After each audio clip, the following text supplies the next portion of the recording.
Welcome back to the channel. तो आज हम करेंगे इस चैप्टर का थर्ड टॉपिक जो है हाउ डू यू पिवटाइज, यानी कि हम अपने इंडियन हिस्ट्री को कैसे बांटते हैं उसी को आज हम डिस्कस करने वाले हैं कि भाई हम अपने इंडियन हिस्ट्री को कैसे डिवाइड करते हैं। अब देखो, सबसे पहले यहाँ लिखा हुआ है कि एक जेम्स मिल। अब ये जेम्स मिल कौन थे, मैं थोड़ा सा इंट्रोडक्शन दे देती हूँ। जेम्स मिल थे एक हिस्ट्री, मतलब जो इंग्लैंड के जो ब्रिटिश रहते थे ना, तो वो जो ब्रिटिश थे हिस्टोरियंस थे, उन्हीं का नेम में से ये एक है और उन्हीं का नेम है जेम्स मिल। ठीक है। और जेम्स मिल 1817 में उन्होंने एक बुक लिखा था जिसका नेम है the history of British India. और वो क्या थे, अगर वो पूछता है कि वो क्या थे, उनके बारे में इंट्रोडक्शन तो वो थे स्कॉचियन इकोनॉमिस्ट एंड पॉलिटिकल फिलोसफर।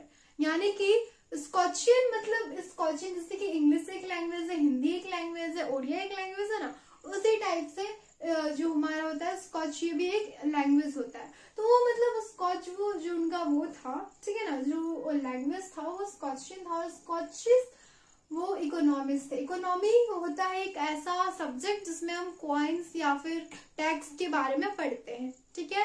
तो वो थे एक स्कॉचियन इकोनॉमिस्ट थे और साथ ही साथ पॉलिटिकल फिलोसफर, यानी कि पॉलिटिकल यानी पॉलिटी जो हम सिविक्स पढ़ते हैं, यानी कि जो भी हमारा आउटसाइड का वर्ल्ड होता है उसके बारे में पढ़ना। तो साथ साथ वो फिलोसफर यानी कि जैसे कि होता है ना, वो लिटरेचर लिखते हैं, तो यानी कि एक तरह से राइटर भी थे। इसलिए उन्होंने एक बुक का बनाया था जिसका नेम था the history of British India. चूंकि ये इसका नेम ही है the history of British India, यानी कि वो बताना चाह रहे हैं इस बुक में कि इंडिया की हिस्ट्री में ब्रिटिश का क्या रोल रहा होगा, यही बताना चाह रहे हैं। ठीक है ना। तो देखो, इसमें बस सिंपल सा ये लिखा हुआ है कि इन्होंने एक बुक लिखा था the history of British India. किसमें? 1817 में। ये क्वेश्चन आ सकता है कि कब लिखा था, कौन लिखे थे और कौन सा बुक लिखा था, बुक का नेम। तीन क्वेश्चन आ सकता है इससे। बहुत इंपॉर्टेंट स्टार पॉइंट है इस पूरे टॉपिक का। ठीक है। तो समझो क्या है कि इन 1817 में जेम्स मिल ने एक बुक लिखा था जिसका नेम था the British of the history of British India. ठीक है, समझ में आ गया। और अब देखो इसमें वो लिखते क्या हैं और उनके बारे में थोड़ा जान लो, ताकि आप उनको किस एंगल से देख पाओ, आपको समझ में आ जाए। ये बहुत ही रॉस्ट, बहुत ही गंदे, मतलब उनका जो थिंक था ना, बहुत ही घटिया उनका थिंक था, बहुत ही घटिया उनका, क्या ही बोले, मतलब इनके लिए हम वर्ड भी नहीं बोल सकते। मैं बोलूंगी इनके फोटो प्रोफाइल में ना, वहां पे ना वो जो होता है ना डेंजरस वाला सिंह, वो बना देना। क्यों मैं ऐसा बोल रही हूँ आपको, मैं बताती हूँ। इन्होंने क्या करा था ना, इनको लगता था कि हमारा जो एशियन सोसाइटी का जो सिविलाइजेशन है वो इंग्लैंड के हिसाब से बहुत ज्यादा लो है। यानी कि हमारे पास कुछ नहीं है, हम बहुत गरीब है, हमारे पास नॉलेज नहीं है, हमारे पास स्किल्स नहीं है। ठीक है। वो हम लोग को बहुत ही ज्यादा पुअर समझते थे। और साथ ही साथ आपके बुक में तो वो भी लिखा हुआ है, ऐसे हर हिस्टोरियंस बोलते हैं कि ये बहुत ही बदमाश थे, मतलब यार इनके लिए आप वर्ड नहीं दे सकते, ये इतने गंदे थे। इनका थिंक बहुत ही गंदा था।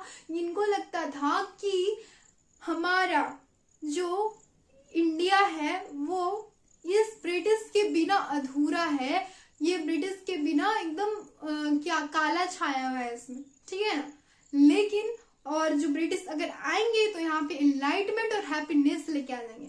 और आपको पता है इनलाइटमेंट का मतलब क्या होता है भाई? खुशी। और अगर यहाँ पे अंधेरा छाया हुआ है, मतलब बहुत ज्यादा सैड है, कुछ आपके पास नहीं है, और वो हैप्पीनेस एक खुशी की तरह बन के आ जाएंगे।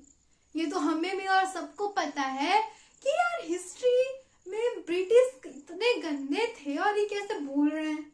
अब सोच रहे ना, लेवल सोचो इनका, है ना। इनके बारे में आप क्या बोलना चाहोगे? इनको लगता था कि जो हम हैं, हम ब्रिटिश के बिना अधूरे हैं, ब्रिटिश आएंगे तो एनलाइटमेंट और हैप्पीनेस लेके आ जाएंगे, जो कि हमें पता है ऐसा हुआ नहीं। ठीक है ना, जो कि हमें पता है कि ऐसा हुआ नहीं, क्योंकि ये जो ब्रिटिश थे ना बहुत ही गंदे थे यार, मतलब क्या ही बोले, इनका थिंक बहुत गंदा था।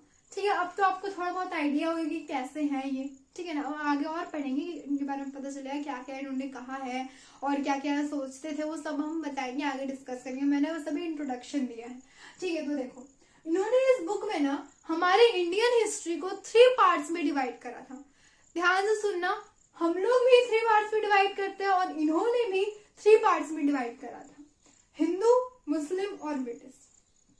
अब देखो आपके जो बुक है ना उसमें बैक क्वेश्चन एक ट्रू फॉल्स में दिया हुआ है जिसमें यही लिखा हुआ है, लेकिन ब्रिटिश की जगह क्रिश्चियन लिखा हुआ है।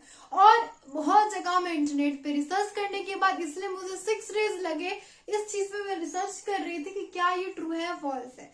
तो हम ब्रिटिश को, एक चीज मैं बता दे रही हूँ, ब्रिटिश को हम क्रिश्चियन भी बोलते हैं, ठीक है ना, ब्रिटिश को हम क्रिश्चियन भी बोलते हैं, इसमें कोई इशू का बात नहीं है, ठीक है।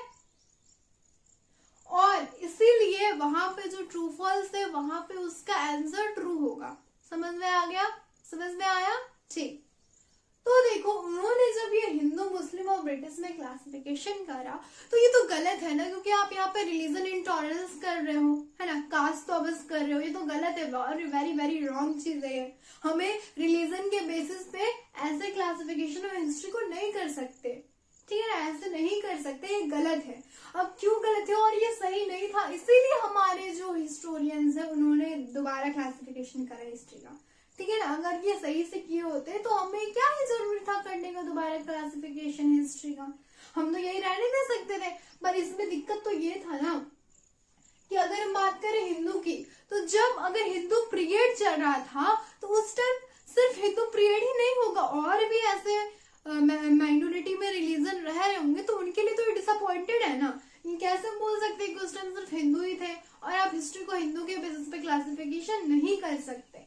मुस्लिम हाँ ठीक है, मुगल एम्पायर आया था, मुगल चल रहा था, लेकिन उस टाइम तो सिर्फ वही सिविलाइजेशन नहीं था ना, और भी कॉमन पीपल रहते थे, तो वो तो कोई और रिलीजन के होंगे, इसलिए उनके लिए तो ये गलत है ना।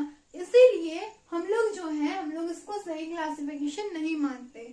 समझ में आया?